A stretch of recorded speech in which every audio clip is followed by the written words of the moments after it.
Israel bombardeó Irán justo cuando Washington y Teherán negociaban un acuerdo nuclear. El primer ministro israelí Benjamín Netanyahu lo llamó un ataque preventivo, una figura que no existe en el derecho internacional porque es como matar a tu vecino porque tal vez algún día te ataque. Pero el trasfondo es claro. Israel lo que busca es sabotear el acercamiento entre Estados Unidos e Irán porque esto amenaza sus dos grandes objetivos: acabar con Irán como eje de la resistencia en el Medio Oriente y expandir su territorio mediante la ocupación militar. Did Iran majorly miscalculate? Because even now, President Trump is providing Iran with an off-ramp, telling them to come to the negotiating table. At what point will Iran take that offer? Well, according to your narrative, Iran always miscalculates. It's the regime. I heard the regime 20 times in the last 10 minutes as I was listening. And you say the regime is unpopular and is killing its people. When General Soleimani was murdered by the same Trump that you talk about, millions of people came to the streets of this city, Tehran, that I'm in. So how is it that he's so unpopular? This propaganda that you're producing is only justifying aggression. What the Israeli regime did was aggression. What it did was unjustified aggression.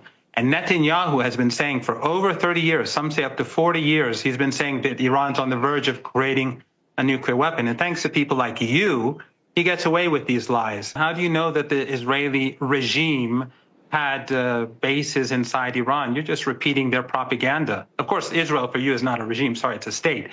But it's a genocidal state carrying out extermination in Gaza, but that's not really important. Are you denying that top commanders were killed?